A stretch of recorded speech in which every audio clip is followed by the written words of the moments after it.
Good morning. मैं doctor Manish Kumar, assistant professor Vishwanath Singh Vidhi Sansthan Munger. मेरे प्यारे स्टूडेंट, लास्ट क्लास में हमने सेमेस्टर 1 में कॉन्स्टिट्यूशन में आपको क्वेश्चन डील किया था, how is ordinary bill is pass in parliament. उसी कड़ी में आज हम आगे बढ़ाते हुए आज आपको सेकंड क्वेश्चन जो डील करना जा रहे हैं सेमेस्टर 1 के कॉन्स्टिट्यूशन में है, characteristics of the Indian constitution, और हम कह सकते हैं silent feature of the Indian constitution. हमारे भारतीय संविधान की क्या क्या विशेषताएं हैं। चूँकि हम ये जानते हैं कि भारतीय संविधान अपने आप में बहुत बड़ा संविधान है। हमारे संविधान की चर्चा पूरे विश्व में होती है। जब इसकी चर्चा पूरे विश्व में होती है तो इसकी विशेषताएं भी काफ़ी होगी। तो विशेषताएं तो काफ़ी है, लेकिन कुछ इम्पॉर्टेंट पॉइंट मैं आपके सामने आज ऑनलाइन क्लास के माध्यम से बता जाऊँ। सबसे पहली विशेषताएं जो है भारतीय संविधान की कि largest constitution in the world. हमारा संविधान वर्ल्ड का सबसे बड़ा संविधान, लार्जेस्ट कॉन्स्टिट्यूशन है, जिसमें कि 395 आर्टिकल, 22 पार्ट और 9 शेड्यूल है। समय के साथ इसमें अमेंडमेंट होता गया। 52वें अमेंडमेंट में इसमें आर्टिकल बढ़ के 407 आर्टिकल, 24 पार्ट और 10 शेड्यूल में परिवर्तन हो गया। हमारे संविधान निर्माता डॉक्टर भीमराव अंबेडकर ने संविधान बनाते वक्त उन्होंने काफ़ी मेहनत की थी, और संविधान, हर देश का संविधान जहाँ तक उनसे हो पाया उन्होंने उस संविधान को अध्ययन किया, और जो संविधान में जो बातें जिस देश के संविधान में उन्हें अच्छी लगी वे वहाँ से उठाए और हमारे संविधान में जोड़ दिए गए। उन्होंने जितना हो सका हर देश का संविधान को रीड किया और उसकी अच्छी अच्छी बातें हमारे संविधान में जोड़ी। उसी क्रम में उन्होंने कॉपी कट पेस्ट का काम किया। ये कॉपी कट पेस्ट चूँकि कंप्यूटर में एकदम प्रचलित है, आप लोग इससे वाकिफ होंगे। कंप्यूटर में हम लोग क्या देखते हैं, कुछ बातें कहीं अच्छी लगे वहाँ से कॉपी करते हैं, कट करते हैं, फिर दूसरी जगह पेस्ट करते हैं। वही हमारे संविधान निर्माता डॉक्टर भीमराव अंबेडकर ने किया। कोई बात कहीं उठाई, जिस देश के संविधान में जो बात उन्हें अच्छी लगी वहाँ से कॉपी किया, कट किया और हमारे संविधान में आके पेस्ट किया। उसी क्रम में उन्होंने फंडामेंटल राइट, मौलिक अधिकार जो है अमेरिकन कॉन्स्टिट्यूशन से लिया। हमारा जो फंडामेंटल राइट जो है वो अमेरिकन कॉन्स्टिट्यूशन से लिया गया है। हमारे यहाँ के directive principle of the state policy, राज्य के नीति निर्देशक तत्व जो कि है ये इस कॉन्स्टिट्यूशन से लिया गया है।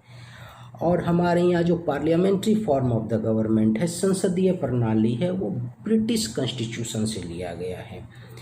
ये हुआ पहली विशेषताएं हमारे संविधान की। दूसरी विशेषताएं हैं democratic form of the government. Democratic form of the government में होता है कि government is elected by the people. जो सरकार होती है वो इलेक्टेड बाय द पीपल होती है, जनता के द्वारा चुनी जाती है। चूँकि सरकारें जनता के द्वारा चुनी जाती है तो वो जनता के वेलफेयर के लिए काम करेगी। अगर सरकार अगर जनता के वेलफेयर के लिए काम नहीं करेगी तो नेक्स्ट इलेक्शन में जनता उनको मौका नहीं करेगी। तो हमारे यहाँ democratic form of the government है, प्रजातांत्रिक सरकार बनती है, प्रजा के द्वारा चुनी जाती है। ये सेकंड कैरेक्टरिस्टिक्स है हमारे कॉन्स्टिट्यूशन का। थर्ड कैरेक्टरिस्टिक्स है हमारे संविधान का parliament form of the government, संसदीय प्रणाली। हमारे यहाँ parliamentary form of the government है, संसदीय प्रणाली है, जो कि विभिन्न है अमेरिकन कॉन्स्टिट्यूशन में।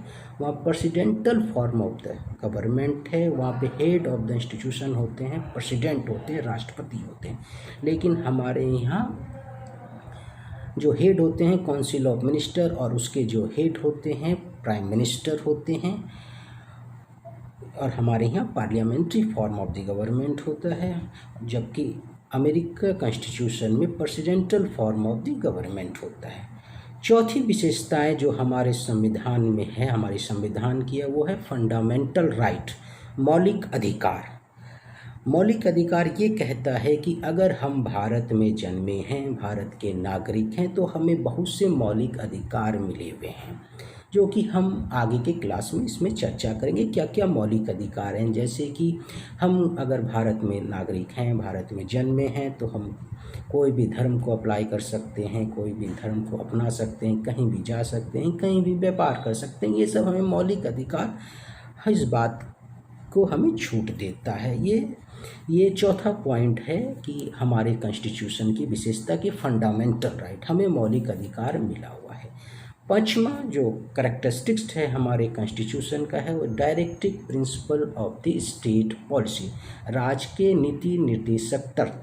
इसकी चर्चा पार्ट 4 ऑफ द कॉन्स्टिट्यूशन में की गई है कि राज्य के नीति निर्देशक तत्व, केंद्र सरकार और राज्य सरकार को ये दायित्व दिया गया है कि जो सरकार चुनी जाती है वो अपना वेलफेयर काम करे और अपनी जनता के हर वेलफेयर काम को करे और देश को आगे बढ़ाए। इसमें राज्य के नीति निर्देशक तत्व में जो दिया गया है, जो पार्ट 4 ऑफ द कॉन्स्टिट्यूशन में दिया गया है। उसके बाद एक नया पार्ट इसमें जुड़ा, फंडामेंटल ड्यूटी। जिस तरह फंडामेंटल राइट है उसी तरह है फंडामेंटल ड्यूटी। जिस तरह हमें फंडामेंटल राइट मिला, कुछ हमारी ड्यूटी भी है जो कि नया ऐड हुआ है, वो है पार्ट 4A में कि हम अगर भारत के नागरिक हैं, यहाँ पे जन्मे हुए हैं, तो हमें भी कुछ अपना ड्यूटी है जो कि हमें निभाना है। ये हमारा 6th इम्पॉर्टेंट कैरेक्टरिस्टिक्स है भारतीय संविधान का। 7th पॉइंट है इंडिपेंडेंट जुडिशरी। हमारे जो न्यायालय है वो इंडिपेंडेंट है। हमारे न्यायालय जो कार्य करता है उस पर किसी का दबाव नहीं होता, वो स्वतंत्र हैं। कोई भी सरकार उस पर दबाव नहीं दे सकती है। कोई भी व्यक्ति अगर दोषी है, चाहे वो किसी भी ओहदे का हो, चाहे वो रिक्शा चलाने वाला हो या बड़ा बिजनेसमैन हो, अगर वो क्राइम करेगा उसके लिए सेम सज़ा है जो एक रिक्शे वाले को है, चाहे वो एक बहुत बड़े बिजनेसमैन को। हमारे यहाँ इंडिपेंडेंट जुडिशरी है। जुडिशरी में सरकार का कोई भी इंटरफेरेंस नहीं है, वो इंडिपेंडेंट है, वो स्वतंत्र है। और ये इम्पोर्टेंट पॉइंट है हमारे संविधान में जो कि बताया गया है कि हमारा जो जुडिशरी है वो इंडिपेंडेंट है। वो निर्णय लेने के पहले कोई भी सरकार से पूछेगा नहीं कि ये अपराधी है, हमें उसे किस तरह की सज़ा दें। जो हमारा संविधान बोलता है, न्यायालय उसी ढंग से चलती है, उस पर किसी तरह का दबाव भी सरकार नहीं डाल सकती है। तो ये एक इम्पॉर्टेंट पॉइंट है, इंडिपेंडेंट जुडिशरी। 8वां पॉइंट है 8 point secular state. Secular state मतलब हमारी सरकार, जो भी सरकार चुनी हुई है चूँकि हमारा देश बहुत बड़ा है, हमारे यहाँ विभिन्न जाति के लोग हैं, विभिन्न संप्रदाय के लोग हैं, विभिन्न धर्म अपनाए करते हैं। तो हमारी सरकार कोई भी धर्म को ज़्यादा इम्पोर्टेंस नहीं देगी और कोई भी धर्म को लेस इम्पोर्टेंस नहीं देगी। सबके लिए सरकार की आंख समान होगी। हमारे यहाँ सेक्युलर स्टेट का कॉन्सेप्ट है। सरकार के लिए हर धर्म के नागरिक, हर धर्म के मानने वाले लोग सरकार के लिए सामान्य है। सरकार किसी भी धर्म को बढ़ावा नहीं देगी और किसी के फेवर में और या किसी के अगेंस्ट में कोई प्रचार नहीं करेगी। हमारे यहाँ एक सेक्युलर स्टेट का कॉन्सेप्ट है जो कि सरकारें को मानना है।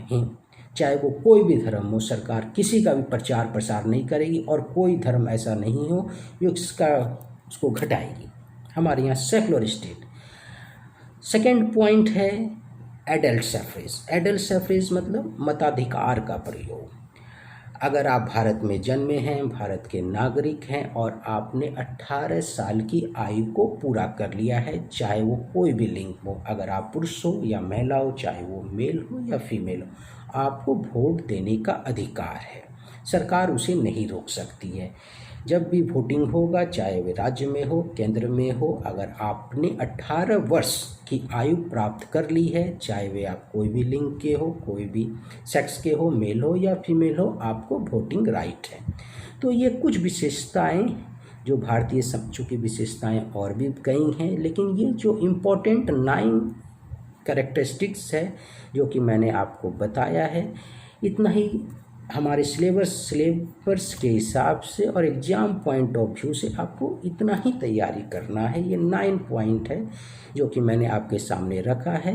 सारांश में बता देता हूँ। फर्स्ट पॉइंट है लार्जेस्ट कॉन्स्टिट्यूशन।